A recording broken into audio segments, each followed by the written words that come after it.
Bismillahirrahmanirrahim. Assalamualaikum warahmatullahi wabarakatuh.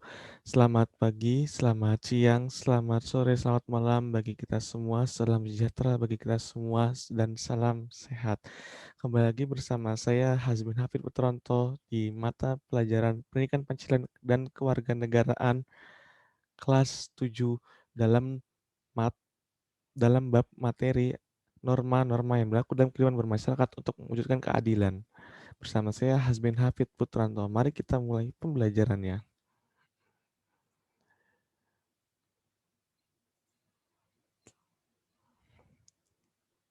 Ada sebuah pepatah mengatakan, bukan sebuah pepatah, sebuah kalimat mengatakan bahwa jika hanya diucapkan Pancasila itu tidak lebih dari sekedar kata-kata. Namun seharusnya Pancasila itu dicintai dan sebaik-baiknya mencintai adalah dirasakan ke dalam hati dan dibuktikan dengan tindakan. Quotes dari Ganang Laksmita. Dan yang ingin Bapak tanyakan adalah apa yang sudah kalian lakukan atau sampai pagi hari ini nilai-nilai Pancasila apa saja yang sudah kalian laksanakan? Tulis di bawah komentar ini ya.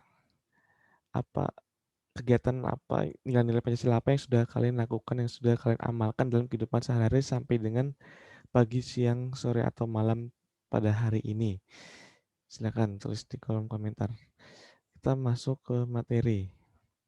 Di mana peta konsep pembelajaran pada kali ini adalah yaitu ada pengertian norma itu sendiri, lalu juga ada arti penting pelaksanaan norma dalam kehidupan masyarakat dan juga perilaku yang sesuai dengan norma itu sendiri.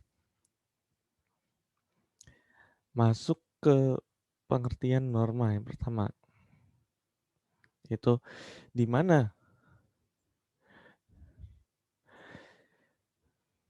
ini kehidupan manusia ya, kita awali terlebih dahulu. Di mana titik pertemuan bisa positif atau negatif, di mana setiap insan manusia itu pasti akan memiliki proses untuk menuju tujuannya masing-masing, di mana di dalam proses menuju tujuannya itu masing-masing akan menemui yang namanya kerjasama dan konflik untuk menuju tujuan sesuai dengan kehidupan masing-masing insan manusia. Nah, manusia pada dasarnya adalah makhluk sosial dan makhluk individu. Sebagai makhluk sosial, manusia selalu membutuhkan orang lain. Oleh karena itu, ia akan bekerja sama dalam kelompok manusia yang memiliki keinginan dan harapan yang sama. Akan tetapi, sebagai makhluk hidup, setiap orang memiliki perbedaan pemikiran dan perbedaan kepentingan itu yang memungkinkan terjadinya konflik. Di mana kita rekap ulang ya, setiap manusia akan bekerja sama untuk memenuhi tujuannya apabila keinginan dan harapannya yang sama.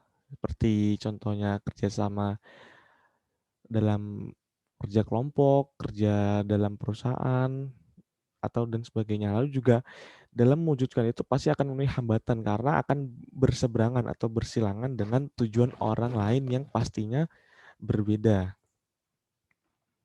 Nah, selanjutnya kita masuk ke pengertian norma itu sendiri.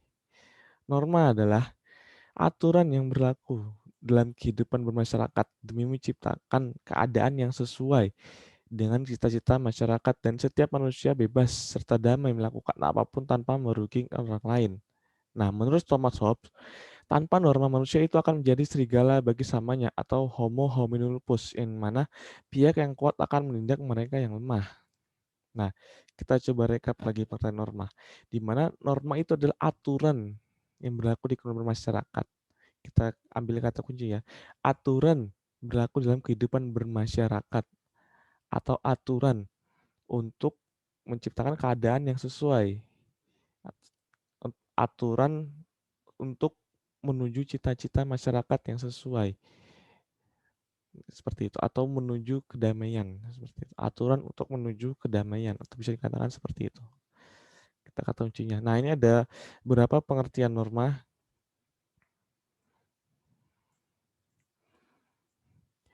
di mana norma menurut Utrecht, norma adalah segala himpunan petunjuk hidup yang mengatur tentang berbagai tata tertib dalam kehidupan suatu masyarakat atau bangsa, di mana peraturan tersebut diwajibkan untuk dipatuhi dan ditaati oleh setiap masyarakat oleh setiap masyarakat.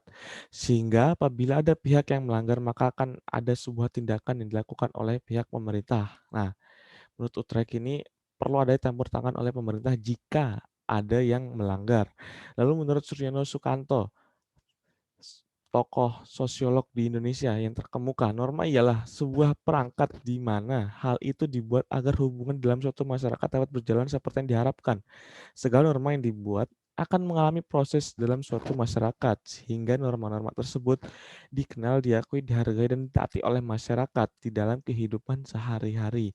Nah, menurut Suryono Sukanto itu norma adalah perangkat atau hubungan di dalam masyarakat, yang dimana itu sudah pasti akan dikenal, diakui, dihargai, dan ditaati oleh masyarakat di dalam kehidupan sehari-hari itu sendiri. Jadi aturan di dalam masyarakat, kata kuncinya seperti itu jika mengacu pada pengertian Suryono Sukanto. Lalu masuk ke pengertian tokoh selanjutnya yaitu menurut Robert M. Lawang, yaitu norma adalah suatu acuan dalam bertingkah laku sehingga memberikan kemungkinan bagi seseorang untuk menentukan apakah tindakan yang dilakukannya itu dinilai orang lain, di mana juga merupakan ciri bagi orang lain tersebut untuk menolak atau bahkan mendukung tingkah lakunya. Nah, di mana norma itu akan memiliki dua sisi. Berarti ada yang menolak dan juga ada yang mendukung. Itu menurut Robert M. Lawang. Lalu menurut Anthony, yaitu di norma adalah sebuah prinsip maupun aturan yang jelas, nyata atau konkret yang harus diperhatikan oleh setiap masyarakat. Aturan yang jelas, nyata, dan uh, sudah dipahami oleh setiap masyarakat itu sendiri. Seperti itu. Nah, kita masuk ke tujuan, fungsi, ciri-ciri, sifat, tingkatan, dan sumber norma itu sendiri.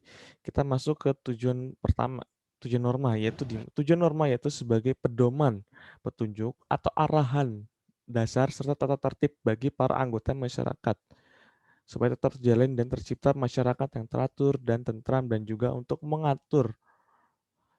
Nah, dengan kita menaati norma itu artinya kita sudah menciptakan tatanan kehidupan masyarakat dan bernegara yang tertib, aman, nyaman, rukun, dan damai. Masyarakat yang taat terhadap norma akan menciptakan kehidupan yang adil. Kita ambil kata kunci itu di mana tujuan norma yaitu sebagai pedoman, petunjuk atau arahan bagi para anggota masyarakat itu sendiri supaya berkehidupan yang teratur. Itu adalah tujuan norma. Kita ambil kata kuncinya di sini ya.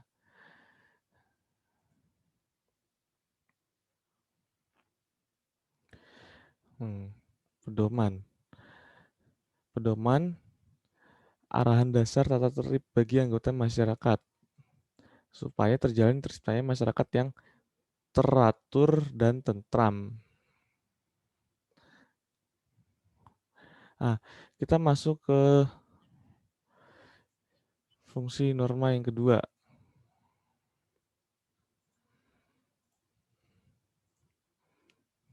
Masuk ke fungsi, yang dimana fungsi norma yaitu sebagai pedoman.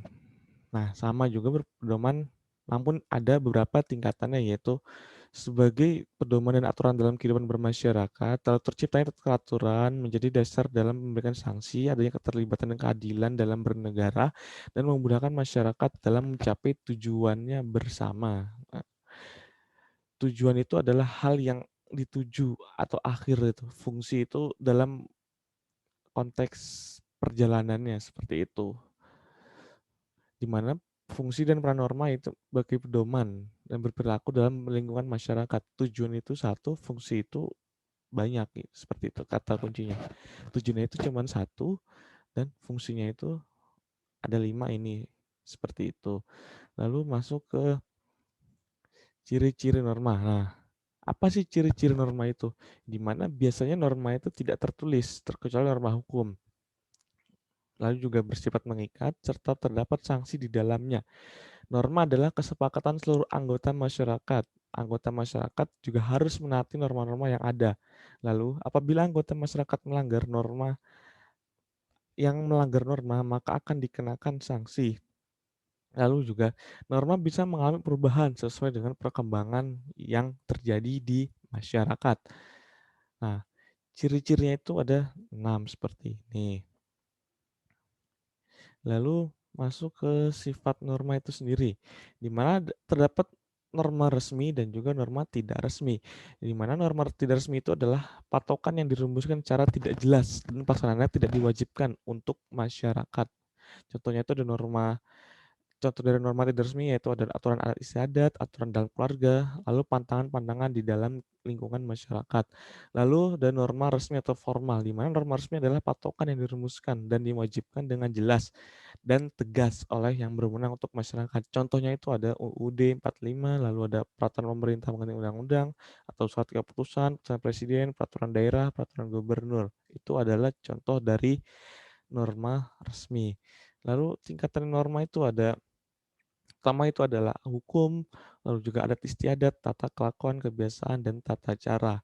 Di mana hukum ini seperti yang tadi sudah disinggung, yaitu ada UUD 1945 sebagai tingkatan tinggi dan hukum di bawahnya, lalu juga adat istiadat yang di mana dibentuk untuk ditaati oleh masyarakat itu sendiri, di lingkungan masyarakat itu sendiri, lalu juga tata kelakuan yang di mana ini sebelum menuju ke masyarakat itu tata kelakuan dari baik itu keluarga maupun diri sendiri, lalu juga kebiasaan dan juga tata cara.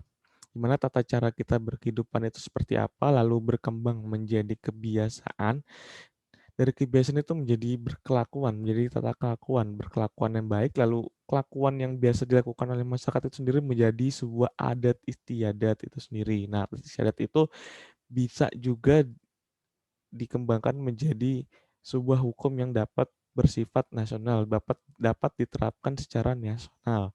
Itu tingkatan dari norma itu sendiri. Nah, lalu ada sumber norma itu sendiri. Apa saja sumber norma itu? Itu ada pertama ada norma hukum, norma agama. Norma hukum adalah keputusan pemerintah yang dibuat oleh pemerintah itu sendiri, dibuat dan diputuskan oleh masyarakat oleh pemerintah itu sendiri, lalu juga norma agama, ajaran agama yang berasal dari perintah Tuhan, lalu juga norma kesusilaan itu berasal dari hati nurani manusia, lalu juga norma kesopanan itu pergaulan manusia, lalu juga norma kebiasaan atau perilaku manusia. Itu merupakan sumber-sumber norma. Nah, kita masuk ke macam-macam norma ya. Di mana norma agama itu adalah ketentuan hidup yang bersumber dari Tuhan Yang Maha Esa. Isinya berupa perintah-perintah, ajaran, dan larangan. Norma agama berasal dari wahyu Tuhan dan mempunyai nilai-nilai yang fundamental yang mewarnai macam-macam norma yang lain, seperti norma kesopanan, norma kesusilaan, dan norma hukum. Nah, sanksi dilakukan ketika melakukan pelanggaran norma agama yaitu sanksi oleh Tuhan. Kelak di akhirat nanti itu berupa siksa neraka atau juga surga, masuk ke surga, seperti itu. Apabila melakukan pelanggaran maka akan berupa siksa dan apabila menaatinya akan mendapat ganjarannya di surga. Lalu contoh-contoh norma agama itu sendiri yaitu ada seperti tidak boleh membunuh, tidak boleh berbohong, tidak boleh mencuri, tidak boleh merusak alam, tidak boleh berbuat zina, dan lain-lain. Nah, masuk ke norma kesopanan, di mana norma sopan santun adalah peraturan hidup yang timbul dari hasil pergaulan sekelompok masyarakat. Nah, di mana norma kesopanan itu bersifat relatif, artinya apa yang dianggap sebagai norma kesopanan berbeda-beda di berbagai tempat. Nah, kita perlu tandain di sini ya. Norma kesopanan itu berbeda-beda di berbagai tempat. Misalkan di kelurahan A itu mempunyai peraturan A, lalu juga di kelurahan B mempunyai peraturan B. Tidak jadi berbeda-beda seperti itu setiap daerah. Nah, lalu juga pelanggar akan dapat sanksi dari masyarakat itu sendiri, semisalnya cemoohan atau teguran. Nah, norma kesopanan juga merupakan tuntutan dalam hidup bersama di dalam masyarakat.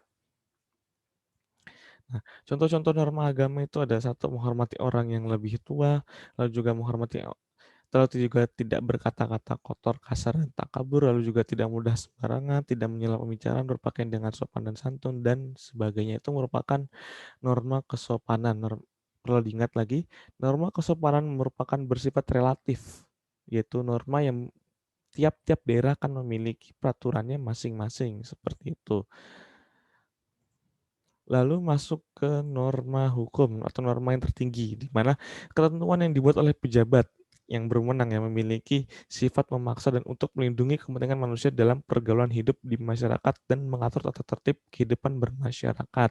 Nah, perlu ditandai lagi di sini adalah bersifat memaksa pada hu seperti pada umumnya sebuah hukum itu bersifat maksa. Jadi harus ditaati, harus ditaati. Nah, ya. Harus ditaati oleh masyarakat itu sendiri, di mana sanksi yang didapatkan oleh pelanggar norma hukum bisa berupa pidana penjara atau denda, atau pernyataan tidak sahnya suatu perbuatan. Lalu juga sanksi bisa dipaksakan oleh lembaga yang berwenang atau penguasa. Lembaga yang berwenang bisa sanksi itu seperti polisi, lalu juga dijatuhkan hukuman oleh jaksa dan diputuskan oleh hakim. Nah, contoh-contoh, maaf ini maksudnya adalah norma hukum ya.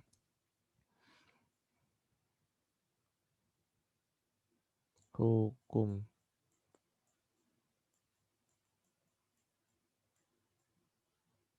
Hmm. Jadi di mana tidak menyakiti atau merugikan orang lain, lalu juga mentaati peraturan lalu lintas, lalu juga tidak membuat keributan di tempat umum, taat membayar pajak, menjaga ketertiban dan kedamaian, dan lain-lain. Itu merupakan pengertian dari norma hukum. Kita lanjut ke norma yang selanjutnya, yaitu ada norma kesusilaan. Norma kesusilaan merupakan aturan sosial di mana mengatur mengenai tata cara manusia berperilaku yang secara umum bersumber dari hati nurani manusia itu sendiri. Nah, kita tandai lagi. Norma kesusilaan di mana bersumber dari hati nurani manusia itu sendiri. Nah, dari hati nurani manusia itu sendiri. Kalau tadi norma kesopanan itu berasal dari masyarakat, yaitu dibuat dan harus ditaati oleh masyarakat yang berada di lingkungan itu sendiri. Namun berbeda halnya dengan norma kesusilaan yang dimana memiliki pengertian yaitu bersumber dari hati nurani manusia dalam bertindak laku. Misalkan menurut A hal ini baik, namun menurut B belum tentu baik gitu.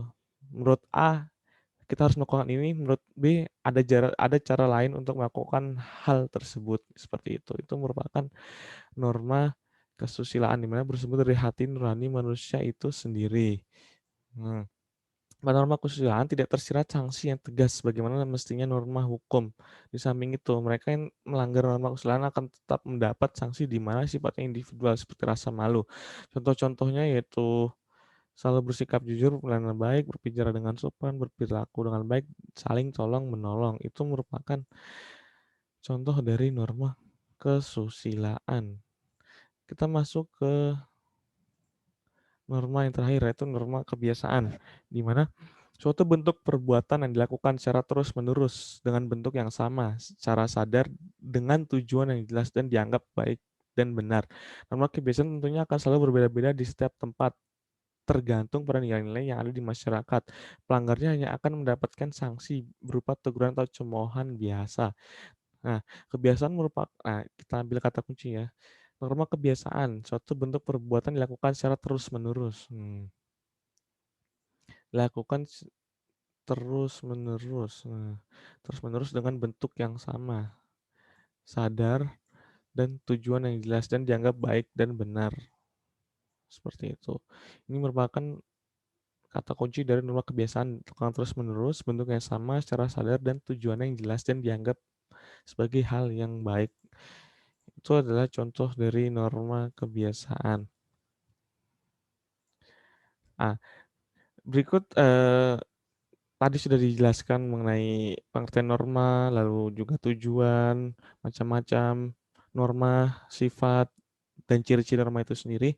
Nah, apabila teman-teman mempunyai pertanyaan atau atau tanggapan dari teman-teman dari sejauh ini yang sudah kita bahas, silakan di kolom komentar di bawah ya. Silakan sampaikan pendapat teman-teman, apa yang sudah didapatkan atau apa yang ingin ditanyakan, silakan. Kita lanjut ke materi yang kedua itu arti penting pelaksanaan norma di dalam kehidupan masyarakat. Nah, arti pentingnya apa sih? Norma itu sangatlah penting bagi manusia. Justru norma itu lahir karena adanya perkembangan keinginan manusia untuk hidup lebih baik dan mendapatkan keadilan serta ketertiban. Nah, masyarakat dengan norma itu akan seperti apa? Membatasi tingkah laku manusia dan perbuatan buruk tentunya. Terus juga menciptakan keteraturan pasti. Lalu ketiga, membentuk karakter manusia yang baik dan menjadi pedoman dalam bertindak. Lalu keempat, apa? Menyatukan keberagaman dari perbedaan yang ada. Lalu yang kelima, menciptakan kepastian dan keadilan. Itu masyarakat yang derma ini merupakan ciri-cirinya. Nah, lalu juga apa contoh atau ciri dari masyarakat tanpa norma, yaitu pertama membentuk tingkah laku manusia menjadi bebas dan tidak berjawab atau liar. Lalu juga membuat kehidupan hukum rimba yang kuat yang bertahan atau tadi homo homini lupus. Lalu ketiga menciptakan kekacauan, membuat kehidupan tanpa aturan, membuat tidak adanya saling menghargai antar manusia. Dan tentunya kita tidak mau kejadian ini terjadi di masyarakat kita kan atau menimpa kita kan. Tentunya sebagai masyarakat yang paham gitu. Norma itu sangatlah penting bagi manusia karena, eee, norma itu lahir dari pemikiran-pemikiran manusia, seperti itu. Di mana manusia-manusia berpikir bahwa perlu adanya aturan untuk menyelaraskan sebuah hubungan di lingkungan masyarakat untuk mencapai tujuan bersama, yaitu keadilan dan ketertiban serta kedamaian, seperti itu. Kita lanjut lagi, norma di Indonesia. Negara Indonesia dalam mewujudkan keadilan dan ketertiban masyarakatnya diatur dengan berbagai macam norma yang mengikat dan memiliki sanksi. Secara khusus sesuai UUD pasal 1 ayat 3 di mana menyatakan bahwa negara Indonesia adalah negara hukum.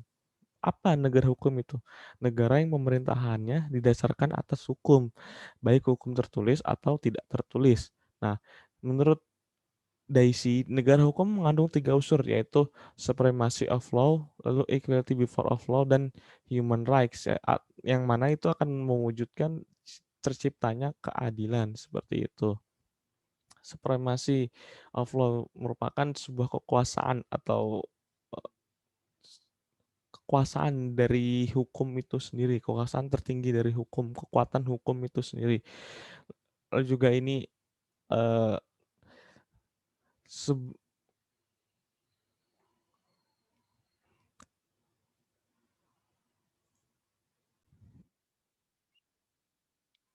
oke, saya ulang kembali ya. Di mana menurut evidence, negara hukum mengandung tiga unsur, yaitu di mana supremasi hukum, di mana penempatan hukum sebagai tertinggi, di mana hukum harus ditegakkan setinggi-tingginya, yaitu untuk menciptakan keadilan di masyarakat. Lalu equality before of law itu merupakan kesetaraan di mata hukum itu sendiri. Lalu juga human rights atau hak asasi manusia, yang dimana dari ketiga unsur ini akan mewujudkan sebuah keadilan yang dimana itu merupakan ciri unsur dari negara hukum dan terciptanya keadilan akan mewujudkan kesejahteraan di masyarakat itu sendiri, itu akan menjadi hal yang otomatis berkesinambungan. Lalu masuk ke pembahasan selanjutnya. Keadilan, makna keadilan. Keadilan adalah kondisi kebenaran ideal secara moral mengenai sesuatu hal, baik menyangkut makhluk hidup ataupun benda, di mana keadilan itu akan tercapai jika adanya kepastian hukum, partisipasi masyarakat, dan profesionalitas dari penegak hukum itu sendiri. Kepastian dari hukum itu sendiri dalam menegakkan keadilan, lalu juga partisipasi masyarakat diperlukan. Seperti jika ada yang kurang, ada yang lebih, tentu masyarakat harus mengkoreksinya. Apa yang lebih, ada yang kurang. Lalu juga ada profesionalitas penegak hukum itu sendiri. Penegak hukum sendiri itu ada polisi, ada jaksa, dan hakim, di mana itu harus profesional. Profesional di sini dimaksudnya adalah tidak memandang bulu siapa yang ditangani dan siapa yang akan diputuskan. Seperti itu, harus profesional dalam menegakkan keadilan seperti itu. Nah, dalam keadilan tidak ada pengecualian semua dan tidak ada pengecualian. Semua memiliki kedudukan yang sama dalam hukum atau norma sejalan dengan pasal 27 ayat 1 UUD 1945, di mana tadi sesuai dengan pernyataan sebelumnya, yaitu kepastian hukum dan partisipasi dari penegakan hukum itu sendiri. Nah, itu contohnya, ada equality, equity, dan reality, seperti itu. Nah, keadilan itu tidak harus selalu sama atau seimbang. Keadilan itu ketika sesuai dengan kebutuhan dan porsinya masing-masing, seperti gambar di atas ini, seperti itu. Lalu, nah, pelaksanaan norma itu sendiri. Norma itu tidak dapat berjalan sendiri untuk mencapai tujuan keadilan, maka diperlukan kelengkapan untuk menunjangnya. Norma formal seperti tadi yang sudah disinggung di awal, di mana itu diawali oleh kepolisian, di mana mencegah dan menanggulangi aksi kejahatan dan gangguan keamanan. Lalu juga masuk ke tingkat selanjutnya itu pengadilan, di mana ada advokat, mewakili pihak yang terkait untuk membela diri, lalu juga kejaksaan itu untuk menuntut, dan hakim untuk menyelesaikan masalah hukum atau memvonis, seperti itu. Seperti yang sudah tadi kita singgung sebelumnya. Lalu juga norma non formal, yaitu ada kepala adat atau tokoh masyarakat, yaitu mencegah dan menyelesaikan permasalahan berdasarkan kewenangan kepercayaan masyarakat. Lalu juga ada musyawarah adat atau masyarakat, di mana mencegah dan menyelesaikan permasalahan berdasarkan kesepakatan bersama masyarakat itu sendiri. Nah, selanjutnya, sanksi. Sanksi. Setiap pelanggar hukum pasti akan dikenai sanksi atau suatu pengenaan yang memaksakan sesuatu yang tidak dikehendaki dan tidak menyenangkan. Sanksi atau hukuman itu apa? Ada yang berbentuk individu, kelompok individu, dan juga kelembagaan badan hukum itu sendiri. Pengenaan hukum dapat dibedakan dari segi berat ringannya, seperti teguran atau peringatan, cemoohan, pengusiran. Ini yang biasa terjadi di masyarakat. Lalu juga ada pengurangan hak seperti denda, pembatasan kebebasan atau penjara, denda, sanksi yang menyakiti, bahkan sampai hukuman mati. Ini merupakan contoh dari penegakan hukum atau sanksi dari setiap pelanggaran hukum atau norma. Masuk ke pembahasan terakhir, yaitu mengenai perilaku yang sesuai dengan norma. Ada sikap patuh terhadap norma, di mana sikap patuh terhadap norma yang berlaku bukan lahir karena kadar terpaksa, takut dikenai sanksi, atau karena aparat penegak hukum, bukan. Namun, kepatuhan harus muncul dari dorongan tanggung jawab sebagai warga negara yang baik.